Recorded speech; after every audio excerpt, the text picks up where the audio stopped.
Godzilla एक ऐसा character जो कि हर डिकेड में बदलता रहा है और अब तो हर 2-3 साल पे बदल रहा है। और ऑडियंस गॉडजिला के इस बदलते रूप को देख के काफ़ी खुश भी है और उनको अलग अलग वैरायटीज़ के गॉडजिला देखने को मिल रहा है। हालांकि हम लोग बात करें मॉन्स्टरवर्स की, तो यहाँ पे ये अपनी कहानी चल रही है जहाँ पे legendary Godzilla time to time हम लोग को इवॉल्व होते हुए नज़र आ रहा है। लेकिन इन सब के अलावा दोस्तों, यहाँ पे किसी और यूनिवर्स में बाकी गॉडजिला भी हम लोग को देखने को मिल रहे हैं, जैसे कि गॉडजिला -1। लेकिन आपको पता है इन टोटल हम लोग को कितने टाइप्स के गॉडजिला देखने को मिल सकते हैं और कितने दिखाए गए हैं। आज हम लोग यही सब समझने की कोशिश करेंगे और थोड़ा बहुत कंपेयर भी करेंगे कि कौन सा गॉडजिला सबसे पावरफुल है। हालांकि अभी हम लोग पिंक गॉडजिला के बारे में कुछ नहीं बोल सकते हैं क्योंकि तो अभी हाल ही में इवॉल्व हुआ है, लेकिन हाँ, उसकी पावर लेवल मूवी देखने के बाद तो पता ही चल जाएगी। तो सबसे पहले हम लोग शुरुआत ही करते हैं लेजेंडरी गॉडजिला से, जो कि हम लोग को बहुत सारी मूवीज़ में देखने को मिला है। जैसे कि हम लोग बात करें 2014 की गॉडजिला मूवी की, तो इसमें इसकी हाइट थी 354 फीट। उन सब के बाद दोस्तों, यहाँ पे किंग ऑफ मॉन्स्टर की बात करें या फिर बात करें गॉडजिला वर्सेस कॉन्ग की, तो इसकी हाइट हो गई थी 394 फीट। और यही दोस्तों इसको और ख़ास बनाता है, यानी कि हर टाइम में ये इवॉल्व होता है। और अब तो दोस्तों पिंक गॉडजिला जो हम लोग को देखने को मिल रहा है वो और पावरफुल होकर नज़र आएगा। लेकिन यहाँ पे लेजेंडरी गॉडजिला की सबसे खास बात ये है कि उस जगह पे रहता है जिस प्लैनेट अर्थ पे, उसे स्टेबल करने की काफ़ी ज़्यादा कोशिश करता है। यहाँ पे काफ़ी बड़े बड़े मॉन्स्टर का इसका सामना हुआ है, जैसे कि किंग गिडोरा और बाकी लोग, और ये हर लोग को रोकने के लिए काफ़ी मेहनत भी करता है, जिसमें से कामयाबी भी हासिल मिलती है। लेकिन क्या लेजेंडरी गॉडजिला पूरी तरह इवॉल्व हो गया है? तो इसका सीधा सा आंसर है नहीं, क्योंकि क्रिएटर्स लोग मूवी को हर समय बढ़ाना चाहते हैं और हर सिनेमैटिक यूनिवर्स में गॉडजिला को एक नया अपग्रेड देना चाहते हैं। तो जो अभी हम लोग हाल में पिंक गॉडजिला देख रहे हैं वो उसका कोई फाइनल फॉर्म नहीं है, बल्कि गॉडजिला को अगर मौका मिलेगा तो वो और आगे तक जा सकता है।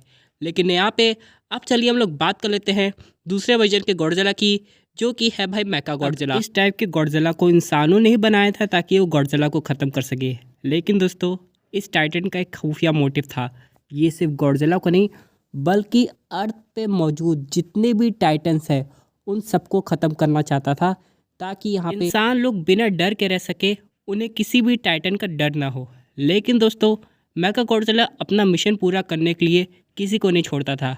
अगर उसके मिशन के आड़े इंसान भी आ गया तो वो उसे भी ख़त्म कर देता था, क्योंकि यहाँ पे उसका दिमाग कहीं ना कहीं गिडोरा से भी इन्फ्लुएंस था। और आप लोग तो जानते हैं किंग गिडोरा कैसे ख़त्म हुआ था, जिसकी वजह से उसकी जो भी रिवेंज वाली मेंटालिटी थी वो सब उसके अंदर आ गई थी और उसके प्रोग्राम में शामिल हो गई थी। अब बहुत लोग का ये मानना है कि मेका गॉडजिला पे आराम से भारी पड़ रहा था, लेकिन बहुत से फैंस गॉडजिला को इस बात से डिफेंड करने की कोशिश कर रहे हैं कि गॉडजिला पहले से बहुत ज़्यादा एग्जॉस्टेड हो गया था कॉन्ग से बैटल करते हुए, जिसकी वजह से उसके पास इतनी स्टेमिना नहीं थी कि मेका गॉडजिला के काउंटर को झेल सके। और यहीं से गॉडजिला ऑलमोस्ट हार गया था जब तक कॉन्ग ने उसकी हेल्प नहीं की। हाँ, फिलहाल दोस्तों यहाँ पे बहुत सारी कंपटीशन तो चलते रहते हैं, लेकिन अगर अपना गॉडजिला अपने फुल पोटेंशियल में होता और फुल्ली चार्ज होता तो उसे कॉन्ग की भी हेल्प लेने की ज़रूरत नहीं पड़ती और मेका गॉडजिला को बड़े आराम से हरा सकता। लेकिन यहाँ पे मेका गॉडजिला की सबसे खास बात ये है कि वो हर समय अपग्रेड हो सकता है। अगर गॉडजिला इवॉल्व भी हो जाए तो मेका गॉडजिला अपने आप को उस तरीके से अपग्रेड कर सकता है ताकि वो दोबारा और पावरफुल बन के आए और गॉडजिला को डिफीट कर सके। ऐसी पॉसिबिलिटी ज़रूर बनती है कि फ्यूचर मॉन्स्टरवर्स मूवी में हम लोग को ये मेका गॉडजिला दोबारा से देखने को मिले, लेकिन किसी अलग रूप में। लेकिन क्या गॉडजिला दोबारा इसका सामना कर पाएगा कि नहीं, ये तो आने वाला वक्त ही बताएगा। लेकिन चलिए बात करते हैं अपने प्यारे नन्हे मुन्ने गॉडजिला की। क्या बोल रहा हूँ यार, मैं बहुत ख़तरनाक गॉडजिला है, जो कि है गॉडजिला -1। लेकिन आपको पता है इस मूवी का नाम -1 रखा क्यों गया है? अब जब जापान के साथ वाला हादसा हुआ था, जिसके ऊपर वो हिरोशिमा नागासाकी वाला, जिसके पास जापान एकदम ज़ीरो पे आ गया था इकोनॉमिकली और बाकी रूप से भी, तो जापान को लगा अब ज़ीरो से नीचे क्या हो सकता है। उसी समय ये गॉडजिला आया जो उनको ज़ीरो से भी नीचे की हालत यानी कि -1 में ले गया था। जैसे कि अगर हम लोग बात करें मॉन्स्टरवर्स के गॉडजिला की, तो उसे थोड़ा सिंपैथिक दिखाया गया है इंसानों के लिए, लेकिन ये जो -1 गॉडजिला है ऐसी कोई स्पेशल क्वालिटीज़ नहीं रखता है, ये काफ़ी ब्रूटल है। और यहाँ पर दोस्तों इसकी बात करें हाइट की, तो यहाँ पे लेजेंडरी गॉडजिला से तो काफ़ी गुना छोटा है, यानी कि ऑलमोस्ट 164 फीट। लेकिन इसकी हाइट यहाँ पे इसको ही एडवांटेज देती है एजिलिटी का। ऊपर से दोस्तों इसकी सबसे बड़ी खास बात जो कि शायद लेजेंडरी गॉडजिला में है भी, लेकिन उतनी तेज़ नहीं है, जो कि है हीलिंग फैक्टर। और ये बहुत जल्दी हील कर जाता है। हम लोग इसे गॉडजिला के वर्जन का डेडपूल मान सकते हैं, जिसकी वजह से इसको हराना ऑलमोस्ट नामुमकिन हो जाता है।